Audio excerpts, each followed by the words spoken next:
Something special is brewing in Carolina after a huge offseason picking up top free agents. We get a huge report coming from an NHL insider linking them to the top available free agent left on the market. And not only that, their entire team is getting high praise from around the league. And what is building in Carolina right now is terrifying the rest of the National Hockey League. We're going to break down all these reports, linking them to the top available free agent, how this offseason has been a huge win for Carolina, and so much more that you're not going to want to miss. But before we get into that, if you're part of the 17,963 subscribers watching this video, I want to give you guys a huge shout out. And if you haven't hit the subscribe button yet, make sure to go down and hit it. We're trying to reach our goal of 18,000 subscribers. So if you want daily updates from all around the NHL, the Carolina Hurricanes, the Winnipeg Jets, all the way to the Vancouver Canucks, make sure to go down and hit that free subscribe button. But with that, let's just hop straight into it today, where we did see an article drop today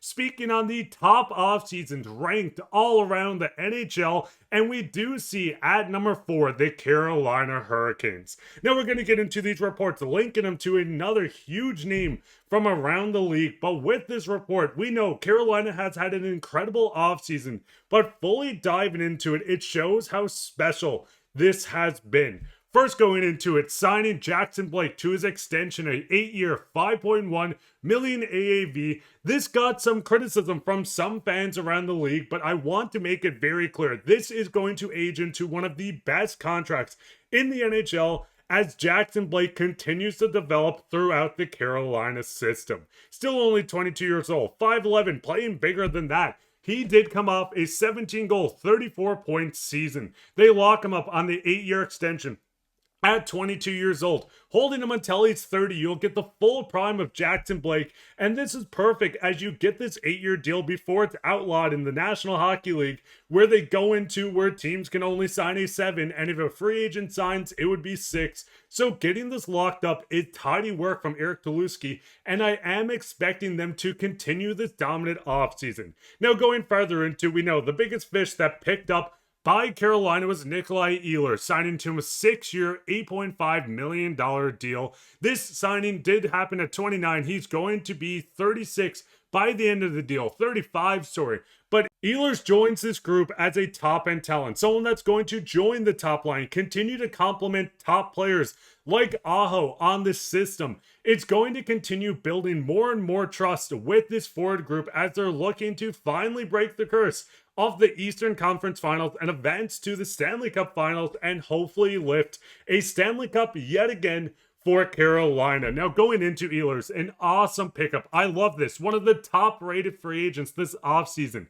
24 goals, 63 points. Ehlers is going to join this group and continue to dominate. We've seen him last year in the playoffs, almost a point per game in 8 games. The year previous, only 2. But the big thing is Carolina is getting a star-studded forward, a 20-plus goal scorer every single season, and him joining this group is going to excel the offense of the entire team. Now, going into the defense, we understand they've already had a stacked defense for years on end, picking up Keandre Miller in a trade with the New York Rangers. Slavin coming in as the best shutdown defenseman. We'll touch on a report on him very soon. Nikishin coming in from his KHL team, where he captained in the KHL and is going to make an immediate impact with Ghost on the third pairing. This defensive core is terrifying to look at from the outside. I'm not a Carolina fan. I will make that very clear, but I do love what they're building. I love the team, and this defensive end is looking like a Stanley Cup pedigree for years to come. You have top-end talent. You have very good role players, and everyone is going to play a key role with Miller stepping in on his big contract. I'm expecting this to be by far and bar none the best defensive core in the National Hockey League yet again. Now going into this, we've seen the National Hockey League put out, the NHL said their top defenseman from around the league, and on the right side at number 8 is Slavin. Now with this, you could argue, and I would even argue that you could bump him up to 7 or 6 or maybe even 5 with how well he's played. We've seen him dominate with Carolina. We've seen him dominate in the 4 nations facing off as 4 nations faced off. But the biggest thing is coming in as by far and away the best shutdown defenseman in the league. Maybe not the best defenseman, but by far and away the best defensive defenseman the league has seen. When you go into that and you look at all the talent that they have added, it's building something huge within this system. Now listen, we understand they went out, they signed some of their key players, they brought in Ehlers, but it doesn't stop there, where we do get a report from Frank Schiavelli on Bleacher Report.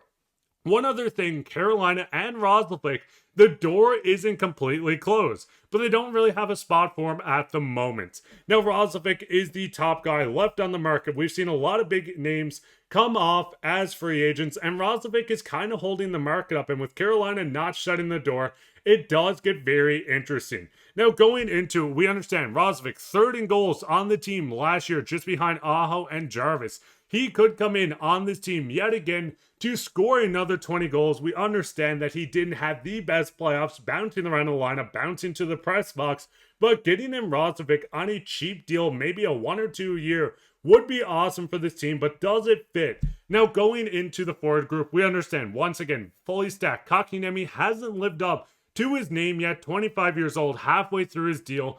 If you moved on from him, if you wanted to bury the almost $5 million on the fourth line, you could bring Roslovic in. But there is a chance that you get him into this lineup and you would have to play him on the fourth line. Unless an injury happens, there's no one in that top 9 that I would feel comfortable, in Carolina fans, tell me if I'm wrong, would feel comfortable moving out of this system to play on the fourth line or not play at all. I do think Carolina is going to stand with what they have unless they do another deal. If they moved on from Kotkaniemi, then sure, yes, go out to get Roslovic. Move Stahl up or let Roslovic take the second line center and hope it turns in to another productive season. I mean, with Roslovic, we did see him have a great faceoff percentage, 54%. He's not going to throw hits. He's not the most defensive responsible. Carolina fans, how do you feel about Roslovic? Is this something that you would feel comfortable with? At the end of the day, there's going to be more moves made by Carolina at some point. This could be today, tomorrow, 4 months from now, or at trade deadline, because going into Carolina, they have a lot of cap space left. Going into the season, a projected cap of $10.6 million, and as you can see, the deadline cap space is $48.6 million. Now, we do know, as the season progresses, they're going to get more cap space as they're getting closer to deadline. Once they hit deadline, $48 million, you could go out and pick up a couple star-studded players in their hunt. But the biggest thing is, looking at this Carolina team, as soon as I could find it, there isn't a lot of spots available. Yes, you could go out and move Kotkaniemi and a bunch of picks that you got for Mikko Rantanen. And listen, we won't touch on that situation too much, but you could do this to get a number 2 center that could come in and completely change Carolina. But it's going to be interesting what they end up doing with this cap space. Is there anyone in the forward group that you would like to see an upgrade on? I'm very happy with how this team looks going in. You have star talent on all 3 lines and an identity line on the 4th. This is something that we're seeing with Carolina. It's a special thing brewing with the system.